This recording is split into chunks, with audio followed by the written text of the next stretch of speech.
I look forward to coming on this show because I wanted to give an opportunity to your listening audience to understand the magnitude of both, not just the west side where I work, usually northwest, that area, but the east side listeners as well.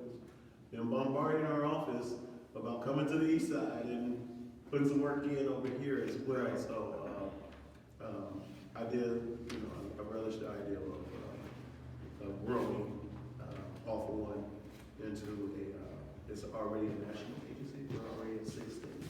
Wow. And we're now working with England to have an international All for One. So we're working very hard, 11 years. Okay, that's outstanding. Now, what is All for One doing? What type of organization is All for One? So to give you a brief synopsis of what we were I was at Eastern Michigan University. They're in the south side of Ypsilanti and West Willow area. They had issues, mentoring issues and other social issues that impacted their community at the same kind of face as Detroit. And so 3 buddies of mine who were also at Eastern Michigan University decided to formulate All for One. And I was like, okay, let's do this. Let's put this together. And as the brainchild and as the thinker of this, putting this together, I wanted to make sure it was something that was going to be viable for the whole Ypsilanti area. So we started a basketball camp. This was in 2002, 2003. And from there, we got a sting from the Free Press that was labeled us as the best summer program to attend. From there, like anybody else, you look forward to expanding. So we got a call from Mayor Plumlee Kilpatrick in 2004 to bring All for One down here. And from there, my life began. They put us in their recreation department, and as they were closing the recreation departments, as you know, in 2005, my political side of me, which that's what my degree is in, poli-sci at Eastern Michigan University, go Eagles. They were closing them, Charlie Beckham at the time, and we had meetings with them, and they were like, we gotta close them because of certain radius and everything. So I said, you can't close down these recreation centers because they're in the hub in the middle of these communities. So if you close the recreation center down, you'll be eventually closing the schools down. A lot of schools are closing, right? Right. And eventually when you close down the recreation center, people move out of those neighborhoods, so then you have empty houses, population depletion. So I led a march. I got a call from my Kwame, and he said, why are you gonna march against us? And I said, because you closed down my recreation center at the Old Shake Recreation Center. Yeah. And from there. Over on Capitol? Yeah, right on Capitol. Yeah. Right over there on I come Greenfield. up over there. Okay, beautiful. And we decided that it was a time to stand up. So I got everybody in there. I got Channel 7 to come, Channel 4, Channel 2. I was just determined to make light of what was going on. As you close the recreation centers down, you close the community down. Right. Because you give no places for the people to go to get information from. Because the children, the youth has to have an outlet. Agreed. They have to have an outlet. And it's not just an outlet, but it gives families an identity. So when you have a recreation center that you can really go to and have legit services coming in and out, you have now an opportunity for the police department to work with you. You have an opportunity for the mayor and city council to work with you, even Wayne County commissioners, because all of that is portions of their district. And so they have to go through there to give you information and be more informative to the people that's in that surrounding area. So because of that, the fight wasn't about just keeping it going, but the fight was about keeping the people there. And so from there, we led the march there at the municipal building. We get some people come down from the city council. They said, who led this march? And everybody pointed towards me, was like, that's the guy, get him, get him. And I was like, yeah. So we went up there, we said our speech, and there I was, Ishmael, the politician. And from there, in 2004, I told them that I would be a figure, a large figure in this state, and in this city, and in this county. And them people were that time, Ken Cockrell was the president of City Council. And they looked and it was like, okay, you know, we've heard this story before, we don't know, but then they were like, something about you. It's going to happen, and so there it was. 15 years later down the line, I've been fortunate to work with President Obama, Governor Brown, State Representative Fred Durhall Jr., Right, he's been on the show. yeah, George Cushionberry Jr. He's been on the show.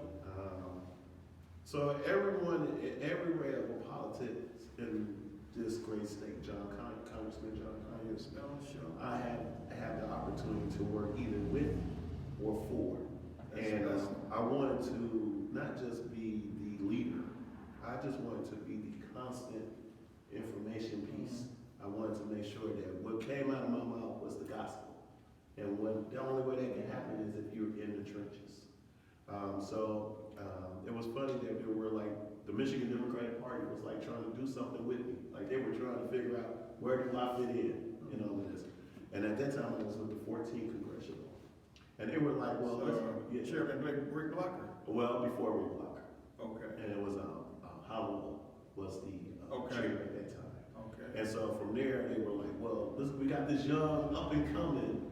Let's put him in this situation here where we can basically get all of his expertise out, which I didn't even have any. I would just really go with the flow, like, because I'm a geek towards politics. So I knew laws, I knew procedures, been in those situations before in college and everything when I worked in the NAACP and Eastern Michigan University, where we were tackling tuition hike problems and building a new convocational center. We were fighting about the president getting a new building, and he never even stayed. He got the contract and then he left. So my challenges have always been political, but it's always been social as well. So when creating Offer One was to tackle those issues, those social issues and those social behaviors that was tackling those stronger issues in the family dynamics. So it worked out. We did our thing in here in Detroit, and from there, Offer One has continued to grow. We're doing community development projects now. We've been doing that for the last 7 years now. We just worked a deal out with the State of Michigan Department of Natural Resources and Parks and Recs, as well as the City of Detroit Recreation Department, where we're now renovating Kylie Park.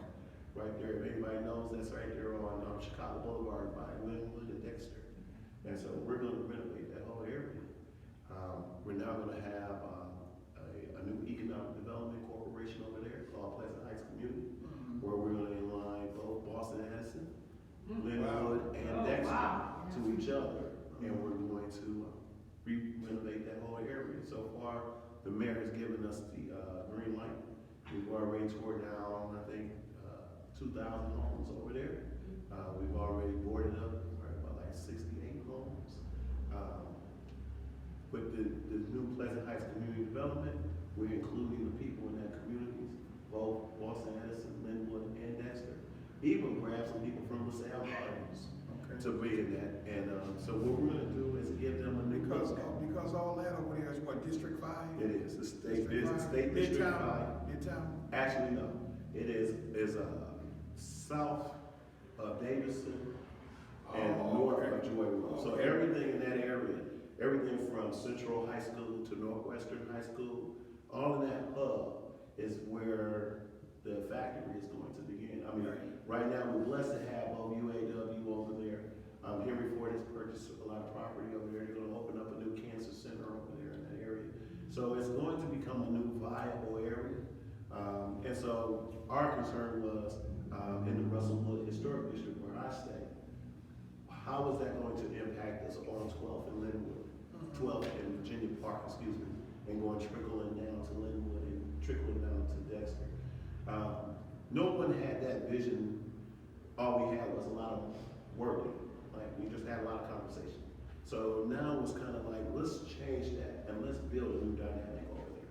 So the Pleasant Heights Community Development was a motivation to get people to come closer together, small businesses over there, where we only have 10 small businesses left over there. And so we're just gonna build. We're gonna give it a new identity over there. I think that commitment, that level of commitment is needed over in that hard-hit area. Exactly. You said you're gonna build, you've already built. Yeah. You got a question for Ishmael Terry? Yeah, so, what are you actually building? Are you building homes? Are you building office space? Are you building, exactly what are you building? I can understand renovating, tearing down, but what are you going to build?